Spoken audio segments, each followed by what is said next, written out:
عزیز دوستوں، بزرگوں اور بھائیوں، اللہ تبارک و تعالی اس دنیا کے اندر بہت سارے لوگوں کو منصب اور مقام عطا فرماتا ہے۔ بہت سارے لوگ ایسے ہوتے ہیں جنہیں اللہ تبارک و تعالی زندگی میں بڑے بڑے مواقع عطا کرتا ہے۔ وہ چاہیں تو اس موقع سے اپنے ذاتی مفادات حاصل کریں اور چاہیں تو ان اچھے مواقع کو ملت کی، مذہب کی، قوم کی خدمت کے لیے وقف کر دیں۔ کچھ لوگ ایسے ہوتے ہیں کہ جو کسی مقصد کے حصول کی طرف سفر تو کر رہے ہوتے ہیں، لیکن اس کے پیچھے زیادہ تر ان کے ذاتی مفادات کار فرما ہوتے ہیں، اور وہ اپنے دنیاوی مقاصد کے لیے، اپنے اور اپنے خاندان کے دنیاوی فوائد کے لیے کوشش کر رہے ہوتے ہیں۔ ایسے لوگ بھی محدود رہ جاتے ہیں، ان کی سوچ بھی محدود رہ جاتی ہے، اور کئی دفعہ کچھ تھوڑی دیر کے لیے ان کے نام ابھرتے ہیں اور پھر ہمیشہ کے لیے دب جاتے ہیں۔ کچھ لوگ ایسے ہوتے ہیں جو زندگی کے اندر اللہ کے لیے، اللہ تعالیٰ کی رضا کے لیے، رسول پاک صلی اللہ تعالیٰ علیہ وسلم کی خوشنودی حاصل کرنے کے لیے، دین کی، ملت کی، ملک کی سربلندی کے لیے آگے آنا چاہتے ہیں۔ میرا رب کریم قرآن مجید سورہ حج میں ارشاد فرماتا ہے کہ الذین ان مکناہم فی الارض، کچھ لوگ ایسے ہیں کہ اگر ہم انہیں زمین میں اقتدار دیں، زمین میں اگر ہم انہیں قابو دیں تو وہ کیا کریں گے؟ اقاموا الصلاۃ و آتوا الزکوٰۃ، وہ نماز قائم کریں گے، زکوٰۃ ادا کریں گے، وامروا بالمعروف، نیکی کا حکم دیں گے، ونہوا عن المنکر، اور لوگوں کو بری باتوں سے منع کریں گے۔ وہ دینی، فکری، اصلاحی انقلاب برپا کر دیں گے، نماز کو عام کریں گے، زکوٰۃ کو عام کریں گے، بھلائی کا حکم دیں گے اور برائی سے منع کریں گے۔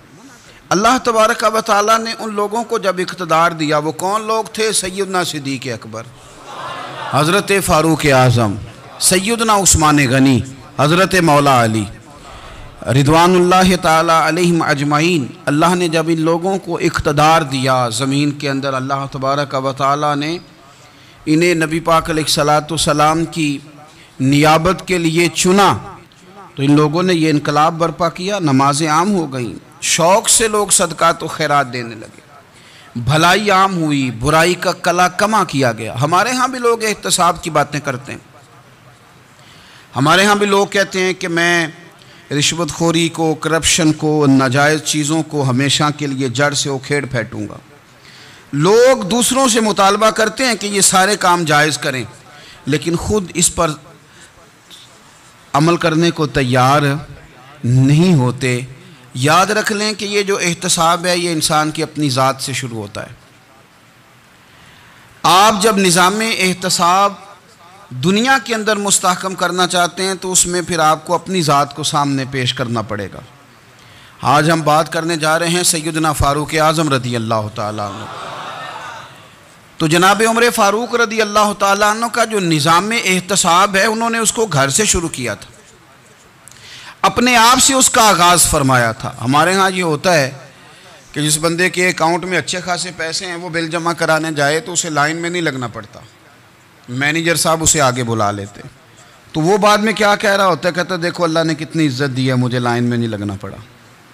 بھائی لائن میں لگنا تو آپ کا یہ تھا کہ آپ سمجھتے کہ سارے مسلمان ہیں، مومنین ہیں، برابر ہیں، تو میں کسی کو تکلیف میں مبتلا نہ کروں۔ جب آپ آگے چلے گئے تھے تو آپ نے بہت سارے لوگوں کا حق مارا تھا، وہ لائن میں جو لگے ہوئے تھے ان کا وقت لمبا ہو گیا تھا۔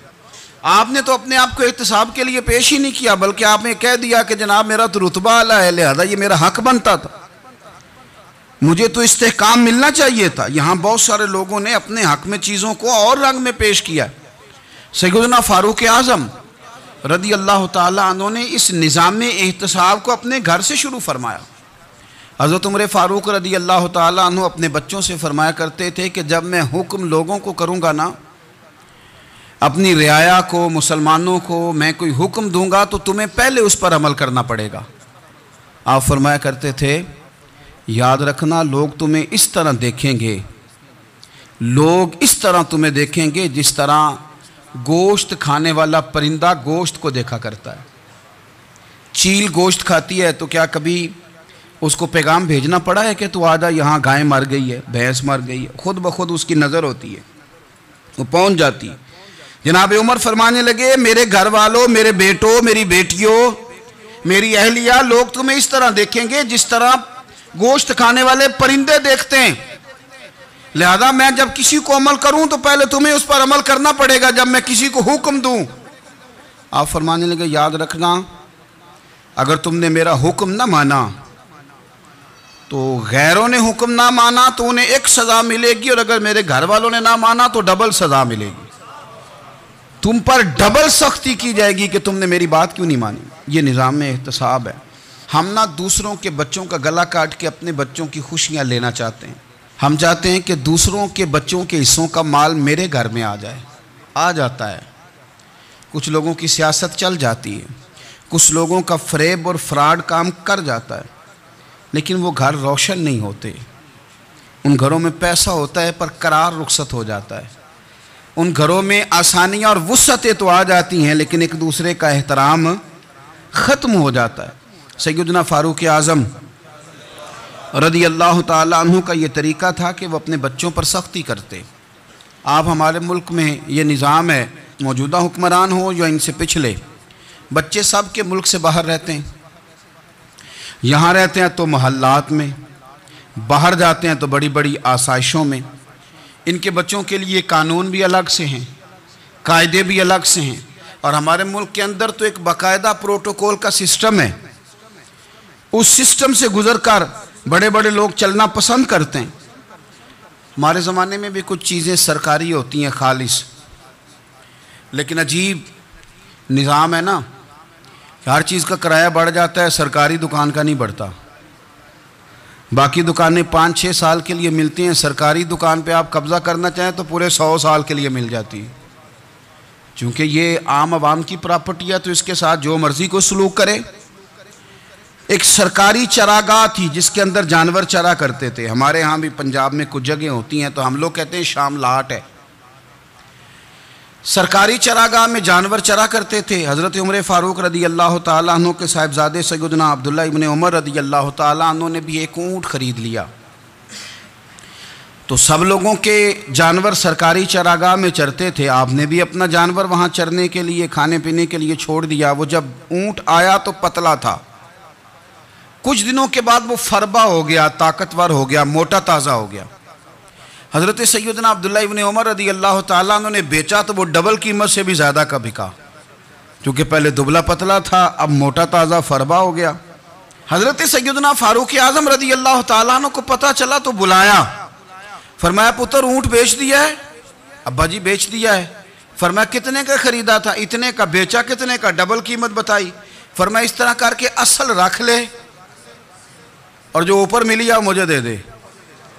حضور آپ نے کیا کرنی ہے؟ فرمایا میں سرکاری خزانے میں جمع کروں گا. حضور کیوں؟ فرمایا اس لیے کہ تیرا اونٹ سرکاری جگہ پہ چرا کرتا تھا, وہ گھاس سرکاری جگہ سے کھاتا تھا. حضور سب کے کھاتے.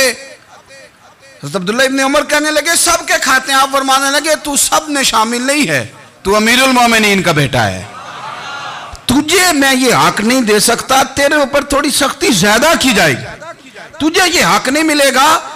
تو اپنے اونٹ کو چونکہ سرکاری چراگاہ میں چرایا کرتا تھا, لہذا تجھے وہ جو اصل رقم یہاں جمع کرانی پڑے گی. ہمارے تو بچے پہلی بات تو یہ ہے کہ بات ہی نہیں سنتے. یہ سب کے بچوں کی بات کر رہا ہوں, وہ ٹیچر کے بچے ہوں, سیٹھ کے بچے ہوں, پیر کے بچے ہوں, امام صاحب کے بچے ہوں, کسی کے بچے ہوں, پہلے تو سنتے نہیں. اور اللہ خیر کرے اگر آپ کوئی سنانا چاہیں تو فوری طور پر وہ ہوم منسٹری کے پاس پہنچ جاتے ہیں, ان کی اماں ان کی وکیل بن جاتی, آپ کہہ ہی کچھ نہیں سکتے, حالات رخ بدل جاتے. اس کا نقصان یہ ہوتا ہے کہ ان کو تراشا نہیں جا سکتا, ان کو ہیرے نہیں بنایا جا سکتا, ان کے اوپر کچھ ایسی میل کچیل چڑھ جاتی ہے جو بڑی عجیب و غریب ہوتی. اور کچھ لوگ ایسے ہوتے ہیں جو خرابی کرنے میں بھی اپنا کردار ادا کرتے ہیں, خرابی کرنے میں, اور بڑے لوگوں سے منسلک ہونے کے لیے لوگ رستے تلاش کرتے ہیں. رستے, میں چونکہ چیزوں کا مطالعہ کرنے کا بڑا شوقین ہوں تو میں میری والدہ داخل تھیں کئی سال پہلے ہسپتال میں، تو مجھے اس ہسپتال میں کچھ دن رہنا پڑا. ایک پرائیویٹ ہاسپٹل تھا، تو اس میں انہوں نے جگہ جگہ لکھ کے لگایا تھا ملازمین کو بخشیش نہ دیں. ہم ان کو بڑی اچھی معقول تنخواہ دیتے ہیں، سیلری بڑی عمدہ ہے، تو لوگ بخشیش نہ دیں. میں نے جو مینجمنٹ کے لوگ تھے ہاسپٹل کی، ان میں سے ایک سے میں نے کہا کہ اگر کوئی بندہ اپنی خوشی سے دینا چاہے تو آپ نے بڑا موٹا لکھ کے لگایا برائے مہربانی ان کو بخشیش نہ دیں. اس نے بڑی سادہ آدمی تھا، پر میری بڑی اس نے مجھے بات بتائی، مجھے نفع ہوا. کہنے لگے مولوی صاحب، جب کچھ امیر لوگ ہسپتال میں مریض لے کے آتے ہیں تو وہ صفائی والے کو پہلے ہی 500 روپیہ دکھا لیتے ہیں آتے ہی. پھر وہ جیسے آواز دیتے ہیں صفائی والے فٹافٹ اندر آتے ہیں، ان کا کمرہ صاف کرتے ہیں. تو سارے تو بیچارے اتنے مالدار نہیں ہوتے کہ آتے ہی پہلے کام والے کو 500 دیں. پھر نقصان کیا ہوتا ہے کہ یہ جن کی ذمہ داری ہے بہت ساری ڈیوٹیاں کرنے کی، یہ ڈیوٹی نہیں کرتے. یہ پلٹ کے ان کے طرف دیکھتے ہیں جن کے گھر سے سالن صحیح آتا ہے. ادھر ان کی توجہ زیادہ ہو جاتی ہے، جو نوٹ ان کو زیادہ دکھاتے ہیں، جو پھل لے کے آتے ہیں تو آدھا ان کو دیتے ہیں. تو ہم یہ کہتے ہیں یہ کام ہی نہ کرو، یہ اپنی تنخواہ پہ کام کریں تاکہ ہر آنے والے کا درد سمجھیں، ہر ایک کو یکساں یہ سروسز فراہم کریں. تو ہم یہ کام کرتے ہیں. ہم ایم پی اے کے اور کسی سے ہمارا تعلق نہ بنے تو ہم جناب اس کے ڈرائیور سے ہی تعلق بنا لیتے ہیں. ہم وہ جو آپریٹ کرنے والا ہوتا ہے ٹیلی فون، اسی سے بڑا تعلق بناتے ہیں، اس کو مٹھائی کا ڈبہ جلدی پہنچا دیتے ہیں. تو اسی طرح سے بڑے لوگوں کی اولادوں کو بگاڑا جاتا ہے. حضرت عاصم بن عمر رضی اللہ تعالیٰ عنہ، یہ سیدنا فاروق اعظم کے بیٹے تھے. مصر گئے تو لوگوں کو پتہ چلا حضرت عمر کے بیٹے آئے. لوگوں نے تحفے دیے، بڑی بڑی چیزیں آپ کو دی. حضرت عمر کا بیٹا آیا، بڑے گفٹ دیے. تو صاحبزادے واپس آئے تو ان کے پاس بڑے تحائف تھے. سیدنا عمر فاروق رضی اللہ تعالیٰ عنہ نے دیکھا تو فرمایا ادھر لانا تحفے. کہا بھائی لوگوں نے مجھے دیے ہیں. فرمایا تو نے کیوں بتایا تھا کہ میں امیر المومنین کا بیٹا ہوں؟ کہا حضور ان کو ویسے ہی پتہ چل گیا. فرمانے لگے پتر یہ تحفے تمہیں اس لیے ملے ہیں کہ تم امیر کے بیٹے ہو، یہ تحفے تمہارا حق نہیں، چونکہ تمہیں اس کرسی کی وجہ سے ملے ہیں اور یہ کرسی مسلمانوں کی ہے، لہذا یہ حق بھی مسلمانوں کا ہی ہے. یہ لا سارے مال غنیمت میں جمع کیے جائیں گے. آپ اپنے گھر سے جب احتساب شروع کرتے ہیں، اپنے گھر سے، اور یہ یاد رکھیں یہ جو لوگ آتے ہیں آپ کے بچوں کو نوازنے کے لیے، یہ انہیں خراب کرتے ہیں، بگاڑ پیدا کرتے ہیں، یہ عجیب و غریب سی چیزوں میں مبتلا کر دیتے ہیں. بچوں کا نقصان ہوتا ہے کل کلام. پھر جو شاپر اچھا لے کے آئے پیر صاحب کے بچے ذرا اس سے پیار سے ملتے ہیں، نقصان ہو جاتا ہے. یہ دستے نگر ہو جاتے ہیں، یہ لوگوں کی طرف جیتے ہیں، دوسروں پہ ڈیپینڈ کرنے لگتے ہیں. حضرت ابو موسیٰ اشعری رضی اللہ تعالیٰ عنہ نے پہلے تو ایک قلین بڑا سونا تھا، تو آپ نے حضرت عمر کے گھر بھیج دیا کہ چلو ان کے گھر میں ان کی اہلیہ بچھا لیں گی. کہیں سے تحفہ آیا. پھر وہ جس کمرے میں مال غنیمت اور خزانہ رکھا جاتا تھا اس کی صفائی کر رہے تھے تو ایک دینار مل گیا.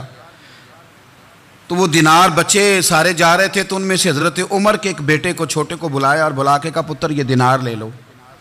حضرت عمر نے دیکھا کہ بیٹے کے ہاتھ میں دینار بھی ہے اور گھر میں قالین بھی ہے. ایک موقع پہ وہ قالین گیا، ایک موقع پر بچے کو ایک دینار دیا. تو حضرت عمر اپنی اہلیہ سے پوچھنے لگے یہ کہاں سے آیا قالین؟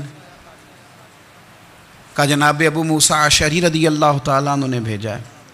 بیٹے سے پوچھا دینار کہاں سے آیا؟ کہا مجھے انہوں نے ہی دیا ہے. آپ نے وہ دینار بھی لیا اور قالین بھی لیا اور اس کو لپیٹا اور جناب ابو موسیٰ اشعری کو بلایا اور اتنے سخت ناراض تھے. فرمانے لگے ابو موسیٰ اشعری سے کہنا میرے پاس پیدل آئے، گھوڑے پہ نہ آئے. اور جب آئے حضرت ابو موسیٰ اشعری تو جناب عمر اتنے ناراض ہوئے کہ وہ قالین لپیٹ کے تو ان کے سر پہ مار دیا. فرمانے لگے پکڑو اپنا دینار، تمہیں پورے مدینے میں میرے بیٹے کے علاوہ کوئی اور نہیں ملے تھا جسے تم خراب کر سکو، میرا پتر ہی ملا تھا بگاڑنے کی. کس نے اجازت دی تم میرے بیٹے کو دینار دو؟ کیوں لائے تم میرے گھر میں قالین؟ حضرت عمر فاروق رضی اللہ تعالیٰ عنہ فرمانے لگے میں زمین پہ سونے کا عادی ہوں، زمین چٹیل بھی ہو تو رب کا بندہ بن کے سوتا ہوں تو اللہ مجھے آرام اور سکون کی نیند عطا فرما دیتا ہے. مجھے تمہارے مخملوں کی اور قالینوں کی ضرورت نہیں ہے. احتساب یہاں سے شروع ہوتا ہے بھائی. یہاں ہم نہ اپنے گھر میں بیٹھ کے مایوس باتیں کرتے ہیں، اور فلانے کے بچے کہاں پہنچ گئے، فلانے کے بعد بڑا پیسہ آ گیا، میں کچے مکان میں رہوں، میں یہ کروں، دیکھو مجھے نہیں سہولی۔ یہ تو آپ مایوسی والی باتیں کر رہے ہیں، یہ تو آپ کمزور باتیں کر رہے ہیں۔ یہ تو اس طرح کی باتیں تو ہارے ہوئے لوگ کرتے ہیں۔ اس طرح کا لب و لہجہ تو ان لوگوں کا ہوتا ہے جو احساس کمتری کا شکار ہوتے ہیں۔ یہ آپ نے کس طرح کا لب و لہجہ، اور اپنے بچوں کو آپ بھکاری بنا رہے ہیں تاکہ دوسروں کو دیکھیں تو مایوس ہو جائیں۔ اٹھ باندھ کمر کیوں ڈرتا ہے، پھر دیکھو خدا کیا کرتا ہے۔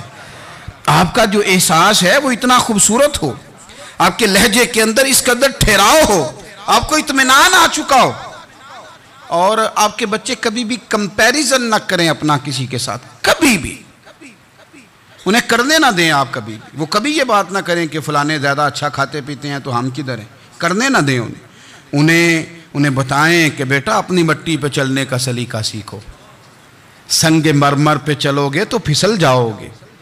ان کو بتائیں کہ جو تمہارے پاس ہے یہ خدا کا عطیہ ہے، اسی پر تم نے قناعت کرنی کبھی بھی۔ حضرت زید بن حارثہ سے نبی پاک صلی اللہ علیہ وسلم کو بڑا پیار تھا، پھر ان کے بیٹے حضور کے غلام زادے حضرت اسامہ بن زید کے ساتھ بھی حضور بڑا پیار کرتے، لیکن یہ تو مسلمہ حقیقت ہے نا کہ عظمت اور شان تو سیدنا فاروق اعظم کی زیادہ ہے۔ امت کا اتفاق ہے کہ نبیوں کے بعد سب سے بڑا درجہ جناب صدیق اکبر کا، اور پھر اللہ نے مقام عطا کیا حضرت فاروق اعظم کو۔ یہ بڑے لوگ تھے۔ ایک دفعہ مال تقسیم ہو رہا تھا تو حضرت عمر رضی اللہ تعالیٰ عنہ نے نا حضرت اسامہ بن زید کو 4000 دینار دیے، اور اپنے بیٹے عبداللہ ابن عمر کو 3000 دینار دیے۔ تو حضرت عبداللہ ابن عمر گھر جا کے کہنے لگے، ابا جی اسامہ میں وہ کون سی خوبی ہے جو میرے اندر نہیں، اور اسامہ کے باپ میں وہ کون سی خوبی ہے جو آپ کے اندر نہیں۔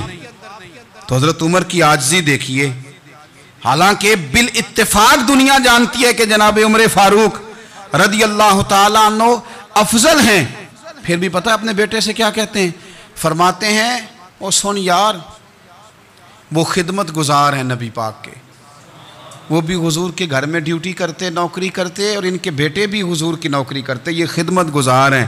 فرمانے لگے اگر تو نے پوچھ لیا تو سن، پھر میری تو رائے یہ ہے کہ تیرے سے زیادہ اسامہ بن زید حضور کی نظر میں پیارے ہیں، اور اسامہ کا باپ تیرے باپ سے زیادہ نبی پاک کا پیارا ہے۔ کوئی کمپیریزن کرنے نہیں دیا، بچوں کو کسی ایسی جگہ کھڑے ہونے نہیں دیا، فرمایا یہ وجہ ہے، یہ انداز ہے کہ تو زیادہ پیارا ہے۔ حضرت عمر فاروق رضی اللہ تعالیٰ عنہ پسند نہیں کرتے تھے، ذرا برابر بھی پسند نہیں کرتے تھے کہ کوئی شخص اور مال آتا تو اپنے رشتہ داروں کو نوازنے سے بچتے۔ مال غنیمت آتا ہے نا، ہمارے ہاں تو اللہ خیر کرے جب کوئی بندہ کونسلر بنتا ہے، چیئرمین بنتا ہے، تو ٹھیکہ کس کو دیتا ہے؟ کوئی چلو بھتیجا مل جائے، کوئی بھانجا مل جائے، کوئی چھوٹا بھائی، اسے بھی کام مل جاتا ہے ساتھ۔ نوازنے پہ لوگ آتے ہیں تو وہ تلاش کرتے ہیں کہ کہاں کہاں کو میرا ہے، وہ ٹینڈر ہی ان کے نام کے پاس ہوتے ہیں جن کی طرف ذرا نظر کرم زیادہ ہوتی۔ حضرت عمر فاروق مال تقسیم کر رہے تھے تو بیٹی آگے کہنے لگی، ابا جی رشتہ داروں کا بھی حق ہوتا ہے، آپ سب کو دیتے ہیں، آپ کے اپنے آپ کے قریب ہی نہیں آتے۔ تو حضرت عمر فاروق نے کیا لفظ کہے، کیا حقیقت ہے، کیا حسن ہے، فرمانے لگے پتر یہ مال تیرے باپ کا نہیں مسلمانوں کا ہے، جب تیرے باپ کا ذاتی مال ہوگا تو اپنے رشتہ داروں کو دے گا، یہ مسلمانوں کا مال ہے، یہ اسی حساب سے تقسیم ہوگا جو عدل کا حساب ہے، جو ترازو ٹھیک ہے۔ فرمایا تو مجھے یہ مشورہ نہ دے، یہ مسلمانوں کا مال۔ یہاں سے نظام احتساب شروع ہوتا ہے، یہاں سے انسان آگے بڑھتا ہے، اور پھر کوئی تکلف نہیں کسی پر حضرت عمر کا، کوئی چھوٹا ہے یا بڑا ہے۔ حضرت ابو سفیان رضی اللہ تعالیٰ عنہ سردار رہ چکے ہیں مکے کے، بڑے آدمی، لیکن نظام احتساب میں کوئی چھوٹا بڑا نہیں ہوتا۔ حضرت عمر فاروق مکہ مکرمہ گئے تو لوگوں نے کہا حضور جناب ابو سفیان نے نا گلی میں پتھر رکھے، اور بہت سارے لوگوں کو رستوں میں تکلیف ہو رہی ہے، تو حضرت ابو سفیان رضی اللہ تعالیٰ عنہ سے بھی لوگ کہہ دیتے تو وہ بھی اٹھا دیتے، لیکن لوگوں نے چونکہ وہ سردار تھے، بڑے تھے، تو لوگوں نے ان سے کہا نہیں۔ حضرت عمر جب آئے تو کہا تو جناب عمر نے پرواہ نہیں کی، خود آئے جناب ابو سفیان سے کہا یہ پتھر آپ نے رکھے؟ کہا حضور ہاں۔ فرمایا یہ بھی اٹھائیے، یہ بھی اٹھائیے، یہ بھی اٹھائیے۔ جب وہ اٹھا رہے تھے تو حضرت عمر کہہ رہے تھے شکر نہیں اللہ کا کہ عمر کہہ رہے ہیں اور ابو سفیان مانتے جا رہے ہیں. شکر نہیں. یہ نظام اعتصاب ہے کہ بڑا ہو یا چھوٹا ہو اس کو یہ حق حاصل نہیں ہے کہ مسلمانوں کو وہ کسی تکلیف میں کسی بھی صورت میں مبتلا کرے, کہیں بھی کسی جگہ بھی, اس کو یہ والی اجازت نہیں. حضرت سیدنا عمر فاروق رضی اللہ تعالی عنہ. پھر ایک اور بات تھی, میں کئی دفعہ یہ بات کہتا ہوں اور مجھے ذاتی طور پر اس کا بڑا تجربہ ہے.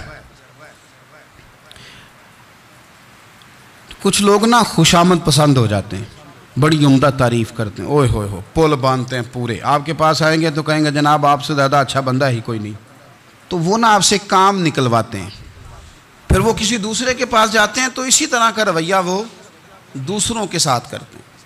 یہ عام لوگوں میں بھی مرض ہوتا ہے, عام لوگوں میں بھی. اور بادشاہ ہو بندہ اگر, پھر تو اس کا دل کرتا ہے میں اگر بادشاہ سلام ہوں تو دو چار بندے دیہڑی پہ رکھ لوں پر میری تعریف ضرور کریں. پابندی ہوتی ہے, لوگ یہ کام بڑے شوق سے کرتے ہیں. اور شیخ سعدی فرمایا کرتے تھے لکڑی کو گھن کھا جاتی ہے اور بڑے لوگوں کو خوشامد کھا جاتی ہے خوشامد. حضرت عمر فاروق رضی اللہ تعالیٰ عنہ اس معاملے میں بھی بڑے مضبوط تھے. ویسے مجھے اور آپ کو اچھا کون لگتا ہے؟ ہماری غلطیاں بتانے والا. ہمارے ایسا فرمایا کرتے تھے اپنے دشمنوں کی باتوں پر بھی غور رکھو, تمہارے دشمن تمہیں نکھار دیتے ہیں. تمہارے اندر جو کوتاہیاں ہوتی ہیں وہ تمہیں پتہ چل جاتی ہیں کہ یہاں میری اصلاح ہو رہی. ان پر غور کرو وہ کیا کہتے ہیں. حضرت عمر فاروق کی تعریف کی ایک بندے نے, کمال تعریف کی. وہ اس کا خیال تھا کہ رزلٹ بڑا شاندار آئے گا. بادشاہ کی تعریف ہوتی تھی تو پھر تھیلی جاتی تھی اشرفیوں کی, کمال رزلٹ آئے گا. تو حضرت عمر جب وہ پوری کر چکا نا بات تو فرمانے لگے تو خود بھی ہلاک ہوا اور مجھے بھی ہلاک ہی کر دیا ہے. خود بھی تباہ ہوا ہے, مجھے بھی تباہ کر دیا. کس طرح کی باتیں کر رہا ہے. ایک بندہ اور آیا اور اس نے آ کے کہا کہ پوری امت میں سب سے افضل ہے فاروق اعظم آپ ہی ہیں. تو حضرت عمر فاروق فرمانے لگے تجھے تیری ماں روئے, ابو بکر تجھ سے بھی افضل تھے, تیرے باپ سے بھی افضل تھے, اور صدیق اکبر مجھ سے بھی افضل ہے اور میرے باپ سے بھی افضل ہے. یہ تو کس طرح کی بات کر رہا ہے. یہاں ہر شے ہضم نہیں ہو جاتی, فوری طور پہ لوگ ڈکار بھی پورا نہیں لیتے. قرآن مجید نے کہا فَلَا تُزَكُّوا أَنفُسَكُمْ هُوَ أَعْلَمُ بِمَنِ اتَّقَى. اپنے منہ سے نہ کہو میں پاک صاف ہوں, اللہ زیادہ بہتر جانتا ہے کہ تم میں سے پرہیزگار کون ہے. اپنے منہ سے تعریفیں کرتے کراتے ہو, یہ مزاج چھوڑ دیں. حضرت عمر رضی اللہ تعالیٰ عنہ پسند نہیں کرتے تھے. ایک آدمی نہ چلتا تھا وہاں تو بڑا متکبرانہ چال کے ساتھ چلتا. حضرت عمر نے دیکھا, یہاں تک احتساب فرماتے تھے, زمین پہ زور زور سے پیر پٹکتا, چال بڑی اس کی متکبرانہ, لوگ بڑے پریشان ہوتے. حضرت عمر نے ایک دن سمجھایا, باز نہیں آیا. اگلے دن پہ درہ نکال لیا, لگائے 4 درے, فرمایا آج کے بعد نہ چلنا اس طرح مدینے میں پیر پٹک پٹک کے.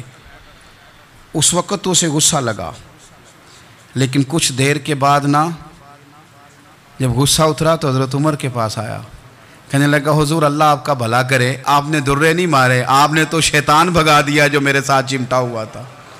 چمٹا ہوا شیطان آپ نے مجھ سے بھگا دیا ہے.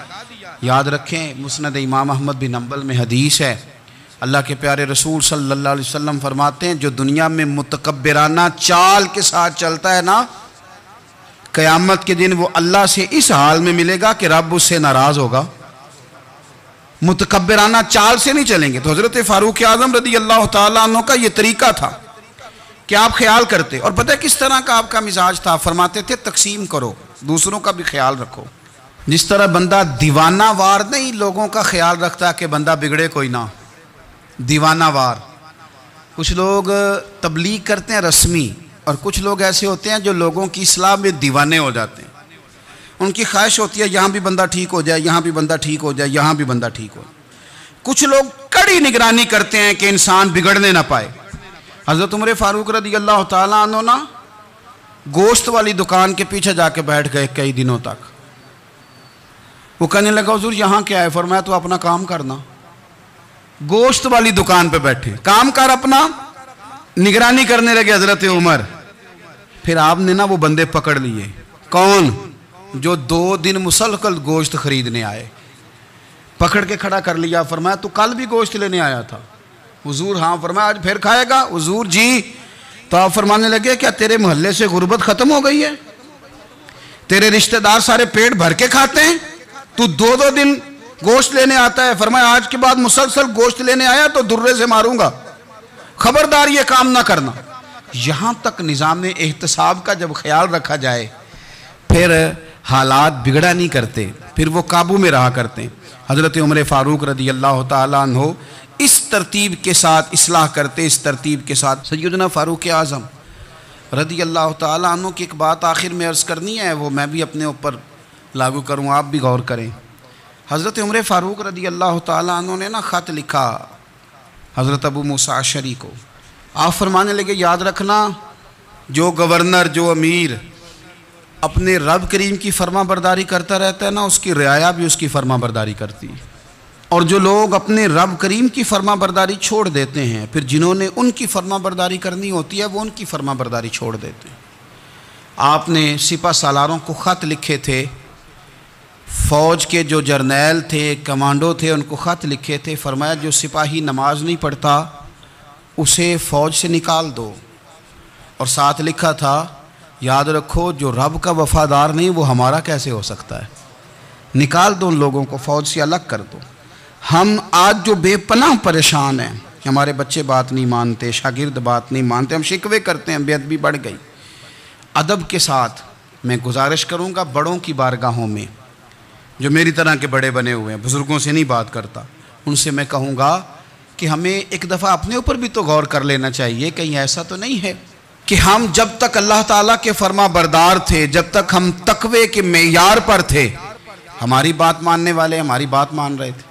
کہیں ایسا تو نہیں کہ ہم اس معیار سے ہل گئے ہیں تو اب جو ہمارے فرما بردار تھے وہاں سے ہل گئے. حضرت عمر رضی اللہ تعالیٰ عنہ فرمایا کرتے تھے کہ لوگوں کو عجب میں مبتلا نہیں ہونا چاہیے. خود پسندی کا جو ماحول ہوتا ہے اس سے لوگوں کو ہمیشہ نکلنا چاہیے. حضرت عمر کے ایک صاحبزادے نے کنگھی کر لی، اچھا لباس پہن لیا تو درہ مارا جناب عمر نے. تو آپ کی بیٹی کہنے لگی ابا یہ تو بالکل جائز ہے، اچھے کپڑے پہننا، اچھا لباس پہننا اور سر میں کنگھی کر لینا، اس پر درہ کیوں مار دیا؟ تو آپ فرمانے لگے بیٹا یہ خود پسندی میں مبتلا ہونے لگا تھا، یہ اپنے آپ کو بہت بھلا سمجھنے لگا تھا. اس کا خیال تھا کہ میں ہی ہوں، میرے علاوہ کوئی نہیں. یہ اس مقام پہ جا رہا تھا جہاں اس کی تربیت رک جاتی، اس لیے درہ مارا ہے. ایک دفعہ حکومتی معاملات کے اندر آپ کی اہلیہ نے مشورہ دینا چاہا. بڑے کام بیویاں نہیں کرتی، بڑے بڑے معاملات میں مداخلت نہیں کرتی. ہمارے بر صغیر میں وہ بادشاہ نہیں گزرا کہ جو فیصلہ کرتا تھا تو کرسی پہ بیٹھ جاتا تھا اور پردے کے پیچھے اس کی بیوی بیٹھ جاتی تھی، اور جب وہ فیصلہ سنانے لگتا تو یوں گردن پیچھے کرتا اور اہلیہ جو کہتی وہ فیصلہ سنا دیتا. لیکن ایک دفعہ خاتون نے ایک آدمی کو حضرت عمر نے معزول کیا تو آپ کی اہلیہ نے، اس آدمی کی اہلیہ حضرت عمر کی اہلیہ سے ملی ہوں گی، تو خاتون نے ذرا سفارش کرنی چاہی. تو جناب عمر فاروق رضی اللہ تعالیٰ عنہ کے ہاتھ میں عصا تھا، ڈنڈا تھا، 2-3 دفعہ زمین پہ مارا. فرمایا تمہیں کس نے اجازت دی ہے حکومتی معاملات میں مشورہ دینے کی؟ یہ مشورہ مولا علی دیں گے یا عثمان غنی دیں گے؟ آپ کو کس نے اجازت دی؟ وہ حکومتی معاملات، وہ مسلمانوں کا اجتماعی معاملہ، وہ مسلمان دیکھیں گے. آپ کو اس میں آنے کی اجازت نہیں ہے. جو آپ کی ذمہ داریاں ہیں، آپ کے حقوق ہیں، ان پر آپ بات کریں. تو بھائی نظام میں احتساب اپنی ذات سے شروع کریں. ہماری اولادیں، ہمارے بچے، وہ باہر سے انہوں نے زیادہ اثر نہیں لیا. ہم نے انہیں بتایا کہ ہم بڑے غریب ہیں، ہم بڑے مجبور ہیں، ہم تو بڑے کمزور ہیں، ہماری تو سنتا کوئی نہیں، یہ تو امیروں کا ملک ہے، اس میں تو فلانے کو اہمیت حاصل ہے. ان باتوں نے ہمارے بچوں کو کمزور کیا ہے. ان باتوں نے ہمارے بچوں کے دلوں میں احساس کمزوری پیدا کیا ہے. آپ ان کو جینا سکھائیں. آپ ان لوگوں کو بتلائیں کہ رب کریم نے جو تمہارے لیے بہتر سمجھا وہ تمہیں اپنے فضل سے بڑا عطا فرمایا ہے. آپ ان کو ان کے مقام پر رہ کر خوددار اور قناعت پسند ہونا سکھائیں. آپ یقین کریں گھر امن والا بن جائے گا. بچے اگر بھنا ہوا گوشت کھا رہے ہوں اور پھر بھی لاڑی رہے ہوں کہ مسالہ میری مرضی کا نہیں، سٹائل میری مرضی کا نہیں، ٹیسٹ میری مرضی کا نہیں، یہ والا گوشت میں نے نہیں کھانا، یہ اس طرح کر کے بنا ہوتا تو پھر میں نے کھانا تھا۔ وہ زیادہ خوفناک صورتحال ہو جاتی ہے۔ لیکن اگر ابا جی اماں جی گھر والے کھیتوں میں کام کر رہے ہوں اور بچے اچار کے ساتھ روٹی لے کے جائیں اور بننے پہ بیٹھ کے پھٹے پہ بیٹھ کے وہ پھر کھانا شروع کریں، اور جب وہ اچار آئے اور وہ ایک دوسرے کو کہیں کہ آج تو 2 کلے ہو گئے میرے کام کے، اس دفعہ تو دیکھنا ہماری فصل کتنی شاندار ہوگی، ایک دوسرے کو دیکھ دیکھ کے وہ ہنسیں اور مسکرائیں اور ان کی باتوں میں لذت ہو، اور پھر وہ کہیں کہ آم بڑے اچھے مل گئے تھے، دیکھو اچار کتنا سونا آ گیا ہے، دیکھو یہ کس قدر زیادہ اچھا ٹیسٹ ہے، تیل بھی بڑا اچھا ہے، گل بھی بڑے وقت پہ گیا ہے۔ آپ یقین کریں یوں لگتا ہے کہ کائنات کی سب سے بہترین روٹی یہ لوگ کھا رہے ہیں۔ یہ سوچ حضرت عمر نے ہمیں دی ہے، یہ فکر جناب عمر نے ہم تک پہنچائی ہے۔ اللہ ہمیں سمجھنے کی توفیق عطا فرمائے۔ آخر دعوایا ان الحمدللہ رب العالمین۔